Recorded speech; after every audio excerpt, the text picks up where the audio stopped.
Yesu ashimwe. Tubanje kubasuhuza mwebwe mwese abadukurikiranye. Amazina yanjye nitwa Pasiteri Ntagozera John, umupasiteri mu itorero rya ADEPR Uganda, nkora umurimo w'Imana muri paruwasi ya Kampala, abasengera ku mudugudu waho wa Kibuye, ari naho nkora umurimo w'Imana. Tubanje rero kubashimira mwebwe mwese abadukurikiye, yaba abo muri Uganda, mu Rwanda, muri Afurika cyangwa se no hanze yayo mu bihugu bitandukanye. Mu gihe tumaze dukora ivugabutumwa muri Uganda, twafashe umwanzuro wo kwagura ivugabutumwa bitewe n'aho isi igeze. Niyo mpamvu twafunguye iyi channel kugira ngo tubashe gukora umurimo w'Imana mu buryo bw'ikoranabuhanga. Turabashimira rero mwebwe abadukurikiye kandi tubifuriza amahoro y'Imana n'umugisha wayo kugira ngo bibane namwe. Tugiye rero kuganira ijambo ry'Imana. Uyu munsi nifuje ko tuganiraho riri mu butumwa bwiza uko bwanditswe na Luka, ibice byaho 19. Turaza gusoma duhereye ku murongo waho wa 9 ndetse n'uwa 10. Haranditse ngo Yesu arababwira ati, uyu munsi agakiza kaje muri iyi nzu, kuko nawe ari umwana wa Aburahamu, kandi umwana w'umuntu yazanywe no gushaka no gukiza cyari cyazimiye. Amen. Mureke dusenge Imana. Mana yacu, Mana nziza, turagushima kubw'imirimo n'ibitangaza ugiye udukorera. Turagushimiye uyu mwanya mwiza uduhaye wo kuvuga ijambo ryawe, kandi turagusaba kugira ngo Mwuka Wera aza tuyobore, abane natwe muri uyu mwanya tubonye, adushyigikire kandi adusobanurire birenze uko twabitekereza. Kandi nsengeye n'abagiye kumvira ijambo mu bice by'isi bitandukanye kugira ngo rigire impinduka mu buzima bwabyo, kandi buri muntu wese abashe guhemburwa naryo. Urakoze, bisabye n'ingi izina ryawe ryera Yesu. Amen. Amen. Tumaze gusoma ijambo ry'Imana ririmo ubutumwa bwiza uko bwanditswe na Luka, ibice byaho 19, umurongo wa 9 ndetse n'uwa 10, uko hatubwiye ko uwo munsi agakiza katashye mu nzu y'umugaragu w'Imana bita Zakayo, kandi Imana ikamuha agakiza. Aya magambo mu Yesu niwe yabwiraga bari baraho, aravuga ngo ndababwira ukuri ko uyu munsi agakiza katashye muri iyi nzu, kandi kubera ko uyu mwana nawe ari umuhungu wa Aburahamu, ari umwuzukuru wa Aburahamu. Ndetse arongera aravuga ku murongo wa 10, aravuga ngo ndababwiza ukuri yuko umwana w'umuntu yazanywe no gushaka yari yazimiye. Nshatse kuvuga iki rero? Ijambo ry'Imana nshatse ko tuganiraho uyu munsi, ndashaka narihaye umutwe uvuga ngo misiyo ya Yesu, cyangwa se icyari cyazanye Yesu muri iyi si. Tujya tubitekerezaho ku buryo butandukanye, abantu benshi tugatekereza ku nkuru za Yesu, cyangwa se tugatekereza ku gakiza, tugafata mu buryo bitandukanye. Abakozi b'Imana batandukanye babifata mu buryo butandukanye. Hari ababwiriza ubutumwa bwiza ndetse bahamagara abantu ngo baze bakizwe, ariko ugasanga intego nyamukuru bababwira bakabwira ko abantu baza gukizwa bari basengere bagakira indwara, bari basabira umugisha bakabona amafaranga, bakabona ubutunzi, bakubaka amazu, bagakora n'indi mirimo myinshi y'ibitangaza. Ariko icyo nashatse ngo tuganireho kuri uyu munsi, nashatse ngo tuvuge ku butumwa bwiza nk'uko iri jambo ry'Imana ribitubwiye. Tuvuge ku butumwa bwiza bwazanye Yesu, cyangwa se misiyo ya Yesu. Ntabwo Yesu aza yaje kugira ngo abatari barabyaye babyare, cyangwa se abatari bararongoye bashake, cyangwa se ngo abari bakennye bakire. Nubwo ibyo yabikoze, ariko misiyo yamuvanyeyo ntago ari uko yari imeze. Hanyuma ahangaha ni mu gihe Yesu yari ari mu isi agendana n'abigishwa, bagenda bakora imirimo itandukanye, babwiriza ubutumwa bwiza kugira ngo abantu bamenye Imana, bayizere, bakizwe. Baza kugera rero muri iki gice cyarimo uyu mugabo witwa Zakayo, wari uzwi nk'umusoresha cyangwa se nk'umukozi ukorera leta mu buryo bwe bw'imisoro. Ni umuntu wajyaga utwara ndetse n'iby'abandi bantu. Abantu baza gutangazwa nuko babonye Yesu avugana nawe, kuko uyu mugabo ngo yari afite inyota yo gushaka kureba Yesu, ku buryo ngo yagize ikibazo cy'ubugufi yari afite, agira ikibazo cy'ukuntu yareshyaga, agira ikibazo cy'uko yari ateye cy'imiterere ye. Ariko ngo ntiyabihanga amaso, ashaka kureba Yesu nk'umwami, kuko yari yumvise bamuvuga, ngo yumva ashatse kumenya Yesu uwo ari we, yumva ashatse kumukurikira. Byamuteye kugira umwete n'ishyaka, ngo biza gutuma yurira igiti kugira ngo yisunge igiti ku kibazo yari afite cy'ubugufi, abashe kureba Yesu. Yesu aba yamubonye, ngo arangije aramubwira ngo wowe Zakayo ururuka, ndakubwiza ukuri ko uyu munsi ndi burare iwawe. Inkuru itaranejeje abantu, ibintu bitanejeje abantu, kuko muri iyi si akenshi tuzi ngo Yesu ni inshuti y'aba bantu baba mu itorero, ni inshuti y'abaririmbyi, ni inshuti y'abapasitori. Kenshi dushakira Imana muri abo ngabo bakunda kuyivuga. Ni nako biri, kuko baba barayimenye, baba bagomba kuyitumenyesha. Ariko ntabwo bivuze ko ari bo bana b'Imana gusa, ahubwo misiyo ya Yesu yamuzanye ni ugushaka iyo ngiyo yari yazimiye, ni ugushakisha uwo utarabona. Ndetse natwe abitwa abakristo, ni uko tugomba gukora ibyo Kristo yakoraga. Turi abantu ba Kristo, tugomba kugira gahunda nk'iya Kristo. Misiyo yacu natwe niba koko turi abakristo, ni ugushakisha abo bantu bataramenya agakiza. Mu ivugabutumwa dukwiriye kuvuga, rikwiye kubohora isi muri iki gihe cyangwa se rigezweho, ntabwo ari iryo kubwira abantu bitangaza. Ni byiza, Imana ikora ibitangaza. Iyo Yesu ageze mu isi yagiye akora ibitangaza bitandukanye. Muribuka hari aho yahagije abantu 5,000, abahaza, abaha ifi n'imigati mu buryo bw'igitangaza. Ariko iyo ukurikiranye, ntabwo misiyo Yesu kwari kugira ngo bari abantu bahage, yagomba no kunyuza mu bundi buryo. Ahubwo we yakoraga igitangaza agira ngo abantu batangare ku bw'icyo kintu kibayeho, bitume bamwizera. Umumaro w'ibitangaza, abakozi b'Imana, Imana niba yaguhaye impano kugira ngo ukore ibitangaza, ntabwo ari ukugira ngo icyubahiro cyawe cyamamare, ntabwo ari ukugira ngo ukomere. Ahubwo igituma Imana ikora icyo kintu ni ukugira ngo niba ukoze igitangaza, niba usengeye umurwayi agakira, agire curiosity, agire amatsiko yo kumenya Imana iri muri wowe iva hehe. We kwihimbaza rero, ugaragaze mu byo ukora byose yuko iyo mpano iva kuri Kristo wowe wakurikiye, kandi uwo muntu umumenyeshe misiyo ya Kristo, ko Kristo yazanywe no gushaka yari yazimiye. Nubwo akiza indwara y'umubiri, ariko umwereke ko agomba gukira n'iy'ubugingo kugira ngo azabone ubugingo buhoraho. Agomba gukira n'iy'umwuka akabona ubugingo buhoraho, kuko Kristo ntabwo yaje kugira ngo twubake amazu ahenze, nubwo yaduha umugisha tukabibona. Ariko icyari cyazanye Kristo ni iyi misiyo yo kugira ngo ashake yari yazimiye. Dufite ivugabutumwa muri iyi minsi isa nk'iririmo rigenda ryaguka ritera imbere. Abantu barabwiriza ibitangaza, usanga rimwe na rimwe abapasitori turi mu marushanwa duhamagara abantu baze basengera iwacu, turabasengera, abantu bagashyiraho publicité, yuje urakira. Ni byiza, Imana itanga impano zitandukanye. Ni byiza ko dukira, ni byiza ko dukira indwara, ni byiza ko tubona umugisha bitewe n'uko Bibiliya irabivuga.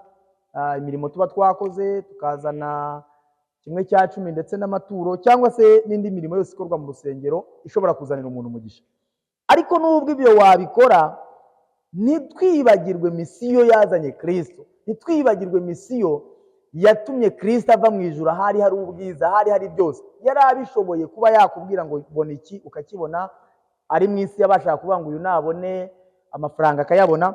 Ariko ibyo yakoraga byose, Yesu icyo namukundiye, ntabwo yajyaga ava kuri misiyo yamuzanye. Yagukizaga indwara, akakugaburira ushonje, ariko bikarangira akweretse umurongo nyirizina. Kubera ko ijambo ry'Imana riratubwira ngo niwe nzira y'ukuri n'ubugingo, nta muntu n'umwe wajya kwa data atari we umujyanyeyo. Nshuti zanjye rero, bene data, ijambo numva ririmo rimfasha tugomba kuganiraho muri aka gakiza Imana yaduhaye, muri uyu murimo turimo. Ubu butumwa ndashaka cyane ngo bubanze bugere ku bantu bari mu nzu y'Imana, bamaze kwakira Imana.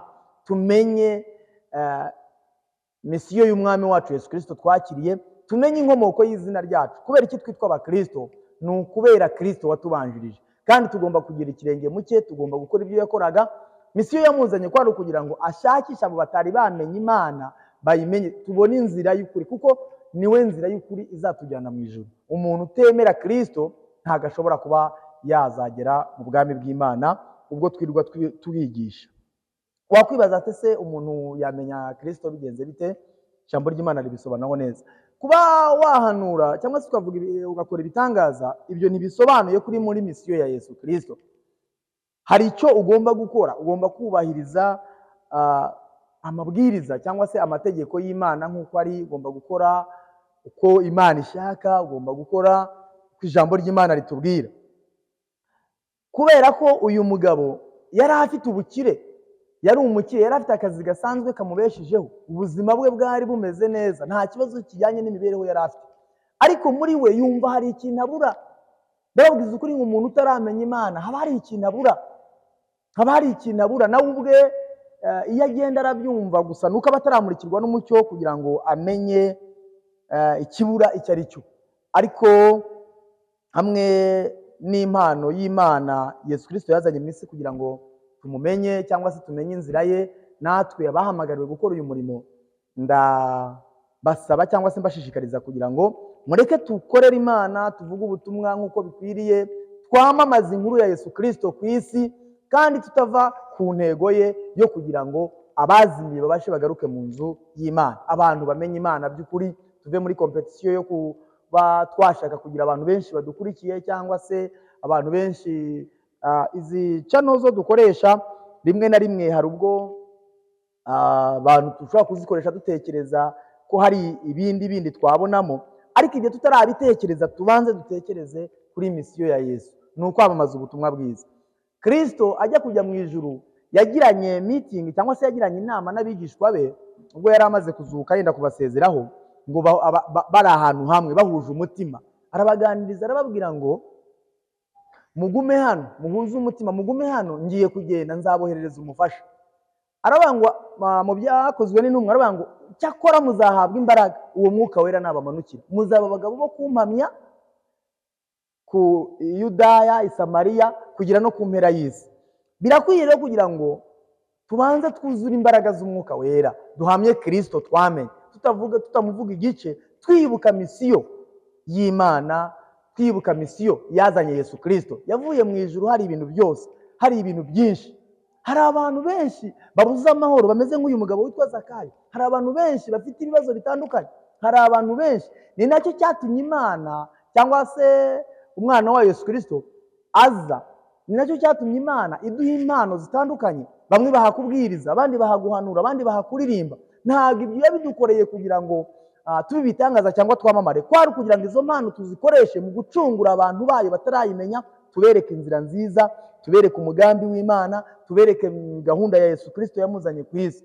Uwo yahaye impano yo kuririmba aririmba izo ndirimbo zigende zivuga ubutumwa bwiza. Hari abantu benshi baruhiye hari, iyo uhimbye indirimbo, iyo ndirimbo ikaza igaragaza ivuga ku banyamibabaro, iyo abanyamibabaro bayumvise bumva hari inyota bagize gukurikirana uwo muntu n'uwamuhaye iyo mpano. Iyo ufite impano yo gusengera abarwayi, ugasengera abarwayi bagakira, uwo wenyine ukize yumva agize inyota yo kumenya ikintu kiri muri wowe gituma usengera abantu bagakira. Iyo ufite impano, Imana yaraguhaye ubushobozi mu buryo bw'amafaranga, ugafasha umuntu ugasura abarwayi, wa murwayi iyo umusuye ukaba wamwishyurira ibitaro cyangwa se ukamuha mu bundi buryo, niyo akize ashaka ukunda kenshi wumva bavuga ngo uriya ni umuntu w'Imana, uriya ni umukozi w'Imana. Ntabwo igitangaza rero ari uko wiswe umukozi w'Imana, ahubwo igituma Yesu Kristo yakoraga ibyo bintu, agakora ibitangaza, akazura abapfuye, kwari ukugira ngo abantu batangarire icyo gikorwa gikozwe, basigare bibaza ngo ni iki twakora kugira ngo uyu muntu abe umuntu wacu bwite, ni iki twakora kugira ngo twinjire muri iyi nzira natwe twitwa abakristo, rimwe na rimwe tube twabasha gukora nk'ibyo akora, cyangwa se tube twazabasha kubana nawe. Nicyo gituma abantu baza kuri Yesu. Biriya ni nk'ibintu bituma impano ni uburyo bw'indobani buroba abantu. Yesu yigeze asanga Petero aroba amafi, aramubwira ngo narekeraho kuroba amafi azamugira umurobyi w'abantu. Iyo mu buryo busanzwe bwo mu mubiri, iyo uroba ugomba kuba ufite n'indobani ukoresha ugashyiraho, hari akantu bashyira ku ndobani.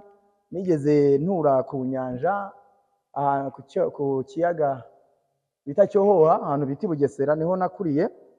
Nigeze mbayo, iyo umuntu agiye kuroba afite indobani bagashyiraho akantu ukajugunya mu mazi, ukarindira ko ikinyanja cyangwa se ifi ifataho, ukaza gukurura ukoresheje tekinike y'abarobyi.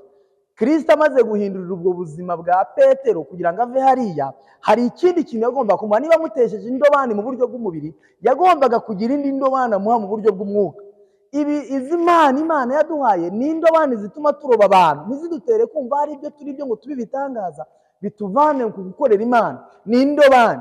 Uriya niba yaje yarashonje ukamugaburira, ni indobani uba umukuruye umuzana kuri wowe. Iyo umuzanye kuri wowe rero kuko uri umukristo, akwigiraho ibya Kristo, akakwigiraho imico ya Kristo, kubera ko wamaze guhinduka umukristo. Muri wowe imico yawe ni nk'iya Kristo, noneho nawe akiga imico ya Kristo, bigatuma akomeza inzira y'Imana ijya mu ijuru.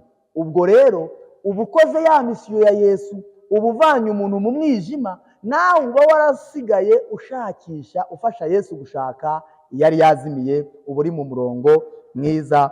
Imana ishimwe cyane. Ndenda ngo tuganire cyane, kandi ndenda ngo abantu bamenye, dusobanukirwe ivugabutumwa. Turi mu bihe by'imperuka. Pawulo yigeze abivuga, aravuga ngo mumenye yuko mu gihe cy'imperuka hazabaho ibihe biruhije. Turi mu gihe cy'imperuka, turi mu bihe biruhije. Uretse ko nta n'ibintu byoroshye, nta n'igihe kigeze cyoroha. Nkunda kubibwira abo dukorana umurimo w'Imana, bakavuga ngo turi mu bihe biruhije. N'abandi kumwe n'abadiyakoni bavuga ngo turi mu bihe biruhije. Nkababaza nti Stefano niwe wakoze mu gihe cyari cyoroheje, we bateye amabuye? Waba uri umubwirizabutumwa cyangwa se umukozi w'Imana mu buryo butandukanye, utekereza ko Petero ariwe wakoze mu gihe cyoroshye, we babambye bamucuritse? Nta n'igihe kijya cyoroha kibaho. Buri muntu wese igihe akoramo umurimo w'Imana kiba kimukomereye. Reka rero twe tuvuge mu gihe kidukomereye cy'uyu munsi. Turi mu bihe biruhije biteye ubwoba, ku buryo ibidukura ku Mana ari byinshi. Isi imaze gutera imbere cyane.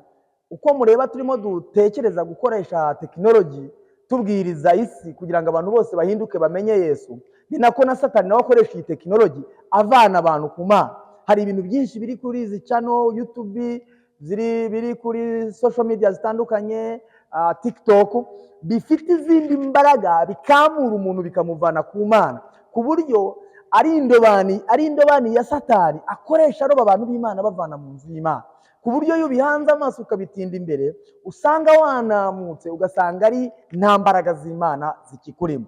Nagira ngo mbabwire rero bene data, niba koko turi abakristo, twarahamagawe na Kristo, tukamukurikira tukitwa abakristo, mureke tube nka Kristo koko, twe guhusha intego, tugume ku ntego yacu, tugume ku ntego yo kuba abakristo. Ni byiza dukore, tujye mu mirimo yacu dukore, ariko mu byo dukora byose tubikore twibuka yuko turi abagenzi bajya mu ijuru. Ntituve ku ntego, ntituve kuri misiyo yacu. Niba uri umucuruzi, wirinde gukoresha iminzani iri bwiba abantu. Niba uri umworozi, ukora iby'uko aborozi bagomba gukora. We ukora imirimo itandukanye ituma uva ku ntego yawe, kubera ko na Kristo ari mu isi ntiyigeze ava ku ntego ye. Yajyaga agaburira abantu bagahaga, ukabona habayeho ibintu byinshi, ariko nubwo yabaga amaze kugaburira abantu, ntabwo yibagirwaga misiyo yamuzanye. Ntabwo yatahaga atababwiye ijambo ry'ubugingo ribabohora. Bibiliya ivuga ngo iyo yamaraga gukiza imibiri, yakizaga n'imitima. Yamaraga gukiza abantu indwara zabo, yahitaga ababwira ibyururutse imitima, bakagenda bakabohoka, bagakora umurimo w'Imana. Ntabwo yajyaga ava kuri, abagande babyita ngo ni ukuva ku muramwa. Ntabwo yajyaga ava ku muramwa. Misiyo yamuzanye yahoraga imurimo, intego ye yahoraga iri mu mutima we. Abakristo muri iyi minsi ya none duhura n'ibibazo bitandukanye. Tubwiriza ubutumwa bwiza, ariko ibituvana ku ntego bikaba byinshi. Umuntu aba umuririmbyi mwiza, agakoresha ijambo ry'icyongereza bavuga ngo ni uguhitinga, agahitinga igihe gito, hashira iminsi isi ikamutwara, ugasanga yagiye mu bindi kubera ubutunzi bw'isi. Ni byiza dukore, ni byiza amafaranga tuyashake, ni byiza twubake amazu, ariko papasi yacu twe kuva ku ntego, twe kuva kuri misiyo yazanye Yesu Kristo kudushaka. Natwe niba turi abakristo, dukomeze twamamaza ubutumwa bwiza, dukomeze tubwirize amahanga, dukomeze twagura ubwami bw'Imana. Uyu mugabo witwa Zakayo ngo akimara kwakira ineza y'Imana, umva icyo nshatse kukubwira mwene data, hanze aha hari abantu benshi bafite inyota yo kubona Kristo, barimo barakoresha na cyane nkano muri kino gihugu cyacu cya Uganda, baratanga amafaranga yabo bajya kugura, basa nk'abajya kugura Imana kandi bakayigura hatari, bakababesha, zana ibi ngibi tubigenze gutya. Abantu bafite uburyo bwinshi barimo bashaka mu Imana, ariko abakabaye babageza ku Mana ntabwo barimo bayibagezaho neza, kubera ko abantu bataye intego yabo, bibagiwe, baravuga basigaje ubukristo ariko bibagirwa misiyo y'umukristo. Nagira ngo mbabwire ngo bene data, mumfashe, ndumva mfite ishyaka. Nagize umugisha Imana impamagara nkiri muto, ariko numva mu minsi yanjye, Jardine wabiririmbye avuga ngo mu minsi ye ntizapfa ubusa. Nanjye numva mu minsi yanjye ndumva mfite gahunda yo kwamamaza Imana, ndumva mfite gahunda yo kuvuga ubutumwa bwiza, ndumva ntajya ntekereza ko nahusha intego. Ndabyifuza kandi mbisabira n'abantu bose bankurikiye kugira ngo twirinde guhusha intego, kandi abe nako dusabirana. Rero ndagira ngo mbabwire bene data, kugira ngo dusobanukirwe neza icyo Kristo adushakaho, dusobanukirwe neza icyo Imana idushakaho. Igituma Imana ishora ubutunzi bwayo mu ivugabutumwa ntabwo ari ukugira ngo twebwe abakozi b'Imana tube ibyamamare tumenyekane cyane, ahubwo idushoramwo ibishoro byayo, iduha impano, iduha amafaranga, iduha ubwenge, itwigisha kugira ngo tugende tujye gushaka yari yazimiye. Iyo niyo misiyo ya Yesu. Nari ndimo mvuga ku byabaye kuri Zakayo. Zakayo amaze kugaragaza ko afite inyota, akora ubushoboka. Hari abantu bafite ahantu bafite ibintu bitewe n'amateka byabaremaje bibabuza kureba Imana. Yesu ashimwe cyane. Hari abantu bafite amateka yababujije kureba Imana. Umuntu akavukira ahantu hakamubera amateka, ugasanga agira mu Gifaransa babyita complexe, sinzi uko bivuga mu Kinyarwanda, ariko ugasanga afite ipfunwe ryatuma atagera mu bandi. Abantu bafite ibintu byinshi, ugasanga umuntu afite amateka, yenda yakoze ibyaha byinshi, arazwi ku gice, akumva ibyo ntibyamwemerera ko yareba Imana. Abantu bafite ibikomere byinshi, ugasanga yenda yakennye kuri icyo cyaro atuyeho, yagikeneyeho, akumva ntiyajya kwegera bariya bantu ngo abe yabasha kwakira Imana. Ariko nubwo bimeze bityo, ndasaba kugira ngo tugire ishyaka ryo gushaka Imana. Imana ntabwo imeze nk'abantu, ntabwo yita kuri za kavukire, ntabwo yita kuri za karande, ntabwo yita ku byidusanzemo, ntabwo yita ku mateka dufite. Ngo uyu Zakayo yirengagiza ko yari yarambuye abantu, yirengagiza ko yakoraga umurimo utagira imbabazi, ngo ariko ngo yisangamo ko afite ikibazo cy'ubugufi. Bene data, tubanze tumenye intege nke zacu aho ziri, kuko iyo wamaze kumenya intege nke zawe nicyo gituma ubona Yesu. Ntabwo wabona Yesu utaraca bugufi, ntabwo wabona Yesu utarava mu byaha, ntabwo wabona Yesu utaremera guca bugufi. Uyu Zakayo, ikimenyetso cy'uko yari amaze kwihana, yabonye ko adakwiriye, cyangwa se uburyo bwe butatuma, tubizanye mu buryo bw'umwuka, butatuma areba Yesu, ngo yisunga igiti arurira. Ni amateka akomeye cyane. Yisunga igiti arurira, ngo ariko ngo akimara kurira abona Yesu. Yesu nawe baramubonye ngo yururukire. Bene data, nagira ngo mbasabe, mureke twe kwita ku mateka. Hari ibintu byinshi bitubuza kureba Imana. Bishobora no kuba atari imibereho mibi, n'imibereho myiza nayo yakubuza kureba Imana. Ukabona ibintu by'Imana ni iby'abantu boroheje, ariko nagira ngo nkubwire ngo ntabwo ari iby'abantu boroheje gusa.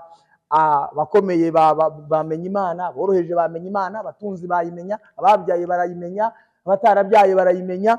Imana muri gahunda yayo yiyereka umuntu wese ukwayo.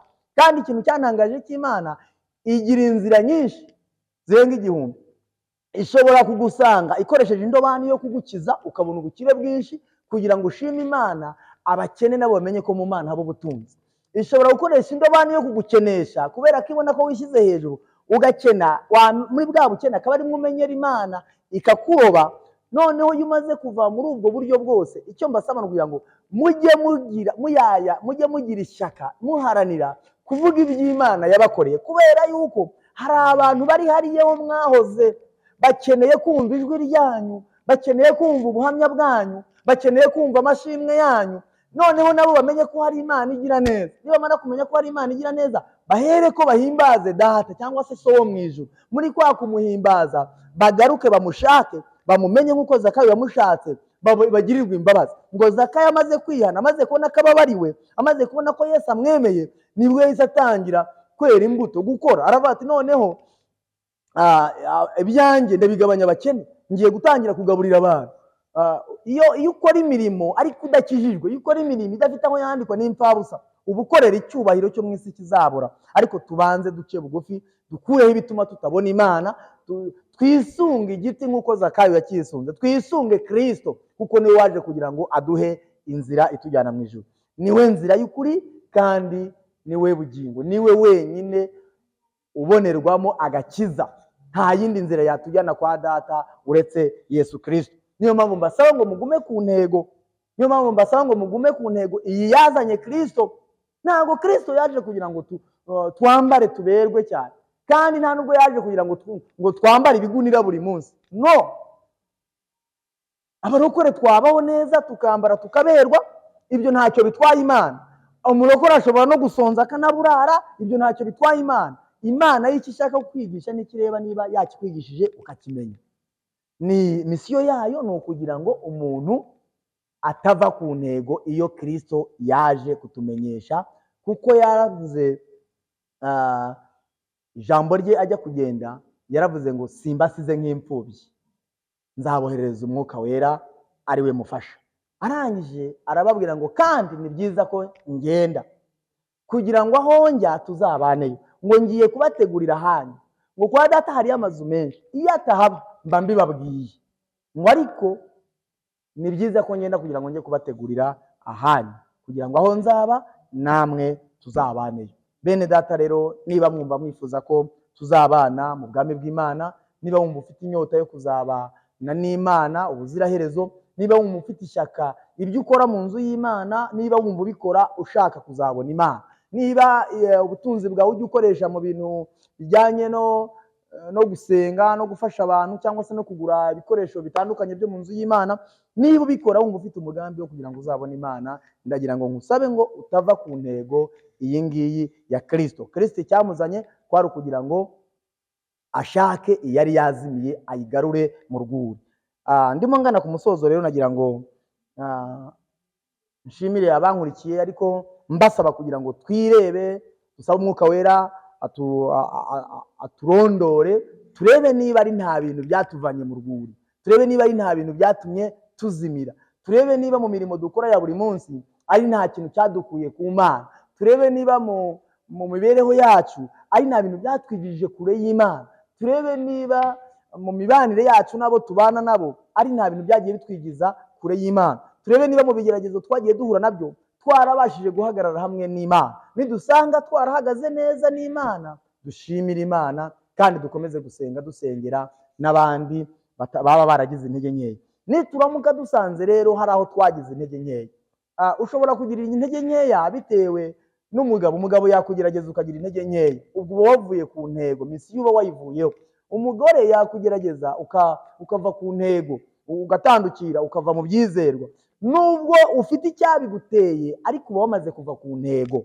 Abana bakugerageza, ubuzima ubayemo bwakugerageza, imiryango uvukamo yakugerageza, igihugu urimo cyakugerageza. Hari ibintu byinshi, hari indobani nyinshi Satani akoresha kugira ngo atuvane ku ntego Kristo yadusizemo. Ubaye rero utekereje neza, Mwuka Wera akakuyobora, ugasanga hari uko byaba byaragenze, ugasanga hari uko bitagenze neza, ugasanga hari ibintu byagutandukanije n'Imana, nagira ngo mu mwanya uze gufatanya nanjye dusenga Imana, twinginge Yesu muri ya misiyo yamuzanye. Yesu nagira ngo nkumenyeshe ngo we ntago arigera ava kuri misiyo yamuzanye, ntago arigera ava ku ntego yamuzanye, nubwo yagiye mu ijuru, ariko na n'uyu munsi aracyakiza. Gahunda ye yamuzanye aracyayiriho, ntajya ata intego ye, ntajya ava ku ntego. Na n'uyu munsi aracyakora, akoresheje abakozi be, akoresheje umwuka wera yabahaye wo kubafasha, abohora ababoshye, ashaka intama zazimiye. Niyo mpamvu tuba twanyuze tubwiriza abantu abahari, tukabona ishyaka rigakomeza rikatwakamo, bikaba naho dutangiye kubwiriza no ku macano, tukabwiriza abantu abahari n'abadahari, kugira ngo ubutumwa bwiza n'utaje mu rusengero, n'aba arimo areba kuri telefone, n'aba arimo areba kuri televiziyo, ahari hose ubutumwa bwiza bubashe kumugeraho. Iyi nta yindi gahunda, ni ukugira ngo dushyigikire misiyo y'umwami wacu Yesu Kristo waducunguye, kugira ngo buri muntu wese ubutumwa bwiza bumugereho, kugira ngo umuntu wese aho yazimiriye yumve ijwi ry'Imana nk'uko Zakayo yaryumvise akaza yirukanka. Murakoze rero, tumaze kuganira ku ijambo ry'Imana, tugiye gusenga Imana kugira ngo umwuka w'Imana akomeze kudufasha, bitewe n'uko ijambo ry'Imana tumaze kumva ritugezeho, aho usanga hari aho wagize intege nkeya ugasa nk'uwazimiye, umenye ngo Kristo arimo araguhamagara, Kristo aragushaka. Kristo icyamuzanye kwari ukugira ngo niyari yazimiye ibone ubugingo ndetse bwinshi. Niba ubuzima urimo bwaba busa nk'ubukomeye mu buryo bw'imibereho, udatekereza ko Kristo atakuzi, nicyo cyatumye ajya kuvukira mu kiraro, kwari ukugira ngo n'aboroheje bamenye yuko ari umwami wabo. Rero nta buzima na bumwe, nta kintu na kimwe twahura nacyo cyatuma kiba urwitwazo rwo kuzimira tukava mu rwuri, kubera ko umushumba ni Kristo. Icyamuzanye rero cyangwa se misiyo ye nk'uko twatangiye tubivuga, nenda ngo tuganire kuri misiyo y'Imana, ibe muri twebwe, tuyigendane, tujye tuyitekerezaho buri gihe mu byo twibwira no mu byo dukora. Abantu bose muri iyi si ni abakozi b'Imana, umuntu wese ni umukozi w'Imana, nta muntu n'umwe utari umukozi w'Imana. Ariko muri ubwo bukozi bw'Imana no muri ubwo gukorera Imana, tuzirikane no kuba abana b'Imana, dukore misiyo nk'iy'umwana w'Imana Yesu Kristo, kuko Yesu Kristo misiyo ye kwari ukugira ngo, cyangwa se ikigendererwa cye kwari ukugira ngo agarurire abantu ku Mana. Natwe rero niba turi abana beza bakundwa n'Imana, tuve cyane gushyira imbaraga mu kuba abakozi b'Imana, ahubwo dushyire cyane imbaraga mu kuba abana b'Imana. Dutarurukanye abana b'Imana bari hirya no hino, tubagarure mu rugo kwa Data, kubera ko igihe kirageze, ibisaha ziri mu gihe cya nimugoroba. Kristo agiye kugaruka kugira ngo azasange hari imirimo twakoze mu rugo kwa Data. Murakoze, Imana ibahe umugisha. Reka dusenga Imana kubwira ijambo. Mana yacu, Mana nzima, turagushimye, turaguhimbaje kubw'imirimo n'ibitangazo dukorera, kandi turagushimira kubw'uyu mwanya uduhaye. Turagushimira kubwira ijambo tumaze kumva Mwana. Tubonye uyu mwene Data waje kumurikirwa n'umucyo, akumva afite ishyaka n'umuhate byo kukureba, wabona mu mutima we afite kugushaka, ukamwiyereka kandi ukemera no kuri ari we. Niko iri jambo rigeze ku isi yose, rigeze ku bantu benshi batandukanye.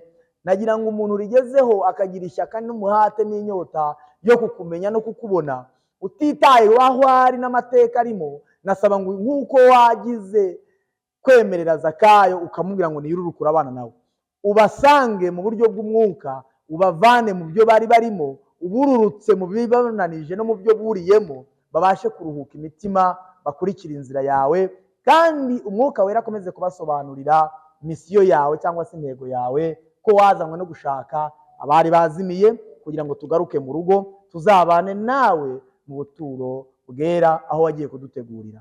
Urakoze, shyigikira ijambo ryawe kandi ukomeze kudushyigikira. Bisabye n'ingi izina ryawe ryera Yesu, amen. Urakoze.